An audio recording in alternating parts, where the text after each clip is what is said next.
ہم جیسے کمزوروں کے لیے کوئی ایسا سہل راستہ، آسان راستہ جس کے ذریعے اللہ تبارک و تعالیٰ کے قرب اور اس کے ساتھ خاص تعلق پیدا ہونے کی منزل ہمارے لیے آسان ہو جائے اور جلدی ہو جائے، اس کے لیے میں نے دو باتیں عرض کی تھی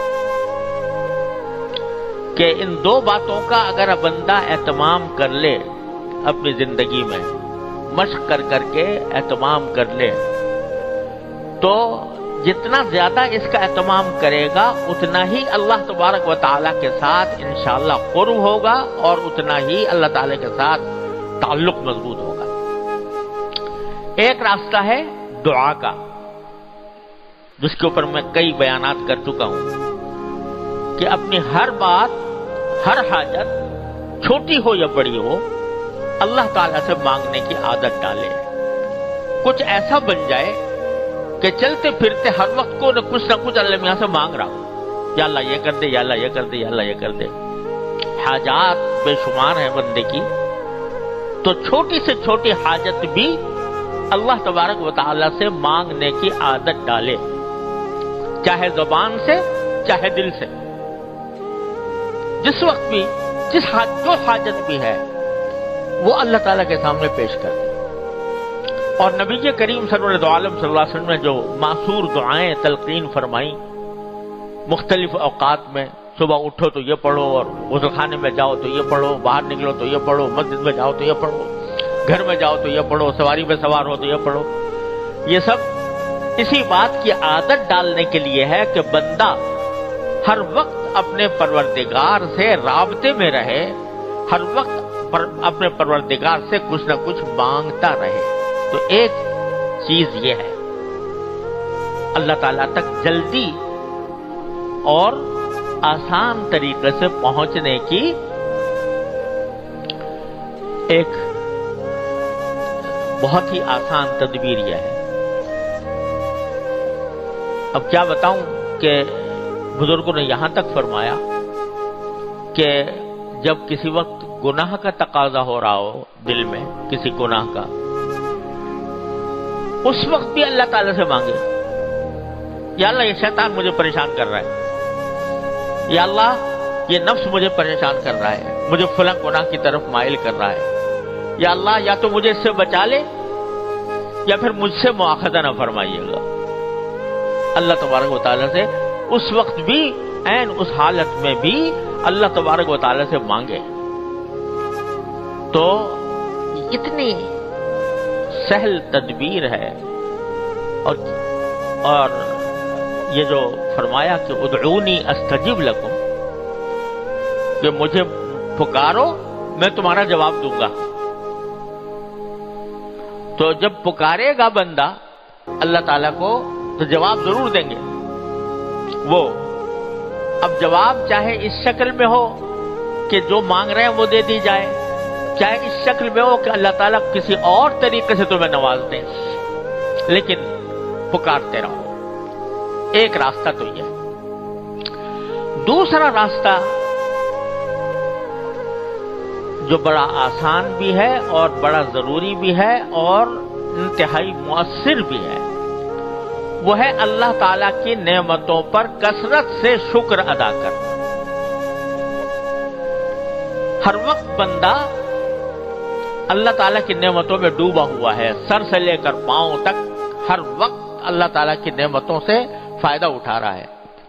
آنکھیں دیکھ رہی ہیں، کان سن رہے ہیں، منہ میں بولنے کی طاقت ہے، زبان چل رہی ہے، ہاتھ پاؤں کام کر رہے ہیں، چلنا پھرنا ہو رہا ہے۔ یہ سب کیا ہے؟ یہ سب نعمتیں ہیں اللہ تبارک و تعالیٰ کی۔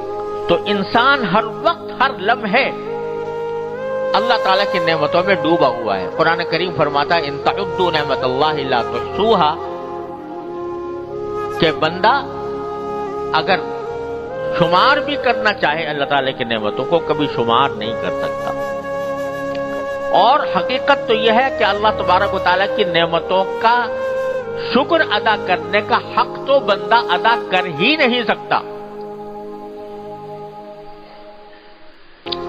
حضرت شیخ سعدی رحمۃ اللہ علیہ کے مشہور کتاب ہے گلستان، پہلے بہت پڑھائی جاتی تھی، اہتمام سے پڑھائی جاتی تھی. وہ در حقیقت بڑی عارفانہ کتاب ہے. اس کی جو مقدمہ ہے حضرت شیخ سعدی رحمۃ اللہ نے لکھا ہے، وہ اس میں فرماتے ہیں کہ یا اللہ میں آپ کا کیسے شکر ادا کروں. شکر ادا کرنا تو چاہتا ہوں، لیکن شکر کیسے ادا کروں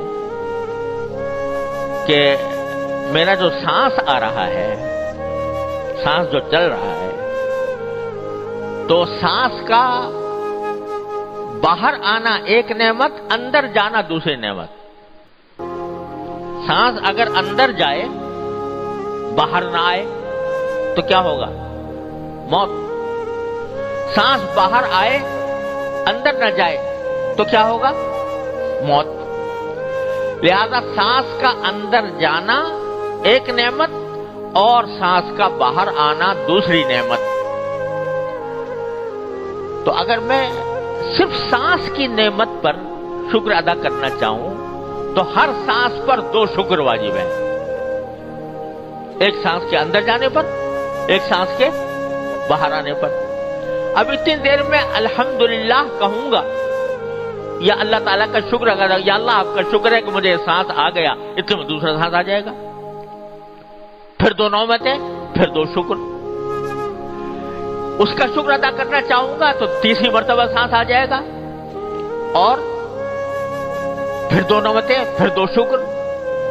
ساری زندگی اگر میں صرف سانس آنے کی نعمتوں کا شکر ادا کرنا چاہوں، ساری زندگی اس کے سوا کوئی اور کام نہ کروں، تب بھی صرف سانس کی نعمت کا شکر ادا نہیں ہو سکتا.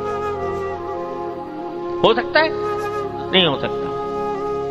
اور کتنی نعمتیں، اور نعمتوں کو چھوڑ دو، صرف سانس کے آنے جانے کی نعمت، اس کے شکر کا میں شکر ادا کر ہی نہیں سکتا.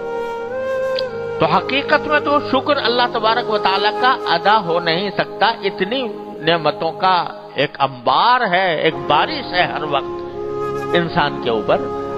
لیکن جتنا زیادہ، جتنا بھی کر سکے تو آدمی کو یہ چاہیے کہ ہر چھوٹی بڑی نعمت پر جو اس کو حاصل ہو، جب بھی کوئی خوشی حاصل ہوئی، کوئی راحت ملی، کوئی مزہ آیا، کوئی لذت حاصل ہوئی، اس پر اللہ تبارک و تعالیٰ کا شکر ادا کرنے کی عادت ڈالے.